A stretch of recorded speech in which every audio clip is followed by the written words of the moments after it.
España es una auténtica superpotencia solar, ¿verdad? Un lugar donde el sol parece un recurso casi infinito. Pues, ¿qué me diríais si esa misma abundancia estuviera creando un problema totalmente inesperado y además bastante caro? Hoy vamos a meternos de lleno en la increíble paradoja de la energía solar en España, la historia de cómo tener tanto sol que a veces la única solución es apagarlo. Para que nos hagamos una idea de la magnitud del problema, vamos a empezar con una cifra que la verdad impacta. En algunos puntos clave de la red eléctrica española, hasta el 30% de la energía solar que se genera simplemente se tira a la basura. No se usa, se pierde. Desperdiciada. Y claro, esto nos lleva a la pregunta del millón. ¿Cómo es posible que un país que está a la vanguardia de las renovables se vea obligado de repente a desconectar sus propias centrales solares? Vamos a desgranarlo porque tiene miga. Para entender todo este lío, vamos a seguir una especie de hoja de ruta. Primero vamos a destapar esa crisis que se esconde detrás de las cifras oficiales. Luego, veremos por qué pasa esto, exploraremos la solución tecnológica que todo el mundo señala, veremos un ejemplo práctico y al final entenderemos el cambio de paradigma que esto significa para todo el sector energético.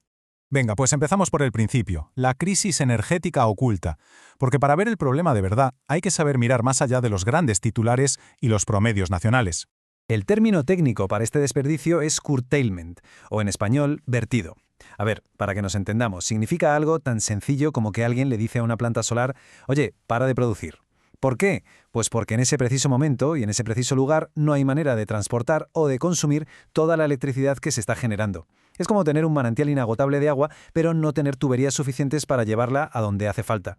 Y aquí es donde la cosa se pone de verdad interesante. Si miras la media nacional, la cifra de vertido es de un 3,8%. Bueno, podrías pensar que no es para tanto, pero el problema, y esto es lo importante, no es nacional, es local. Hay zonas, nudos concretos de la red eléctrica, donde las pérdidas se disparan por encima del 30%. Es una auténtica hemorragia de energía, pero concentrada en puntos muy específicos. Vale, pasemos a la siguiente pregunta. ¿Cómo hemos llegado a esto? ¿Cómo puede ser que el éxito en instalar paneles solares se convierta de repente en un problema? Vamos a analizar las causas y sus consecuencias económicas, que, os adelanto, duelen. Pues mira, un estudio del Centro Tecnológico CIRCE lo deja bastante claro e identifica a 3 culpables principales. El primero, las autopistas eléctricas, o sea, la red de transporte, están atascadas. No hay carriles para tanta energía. El segundo, hay restricciones técnicas para que el sistema no se venga abajo, para mantener la estabilidad. Y el tercero, que es clave, a mediodía, con el sol en lo más alto, hay tantísima producción solar que la oferta revienta la demanda. Así que el punto de inflexión es este. Hemos pasado de pantalla. El reto en España ya no es generar más energía renovable, no. El nuevo y verdadero reto es ser capaces de gestionar toda esa energía, de moverla y de usarla cuando se produce a raudales. Y claro, esto tiene consecuencias económicas muy reales. Ya hemos visto precios de la luz negativos, o sea que te pagan por consumir. Para los dueños de las plantas solares esto es una pérdida de ingresos en vena. Y para los que quieren invertir en el futuro, pues es una señal de riesgo que asusta a cualquiera. Lo que nos lleva a una conclusión bastante crítica. La tecnología solar funciona de maravilla, no es el problema. El problema es el sistema en sí, cómo está diseñado el mercado eléctrico y la falta de una planificación que haya pensado en cómo gestionar la energía, no solo en cómo generarla. Bien, si el problema es gestionar la energía, la solución más lógica parece bastante obvia, ¿no? Nos lleva directos al almacenamiento. Las baterías han dejado de ser un extra, un complemento, para convertirse en una pieza absolutamente fundamental de este puzzle. Y aquí es donde estamos viendo la gran transformación. Durante años, las baterías se veían como algo opcional, una mejora. Ahora, la industria las considera infraestructura crítica. O sea, tan esenciales como las propias líneas de alta tensión o las centrales. La tecnología protagonista aquí son los BESS, que son las siglas en inglés de Sistemas de Almacenamiento de Energía en Baterías. Su función es simple pero a la vez revolucionaria. Actúan como una especie de embalse de electrones. Guardan la energía solar de las 12 del mediodía para que la podamos usar por la noche. Así de fácil. Y la forma en que atacan el problema es sencillamente brillante. Por un lado, permiten hacer negocio, comprar energía barata cuando sobra y venderla cara cuando falta. Por otro, alivian los atascos en esos puntos conflictivos de la red. Además, ofrecen servicios que dan estabilidad a todo el sistema. Y por si fuera poco, garantizan ingresos más estables a los productores.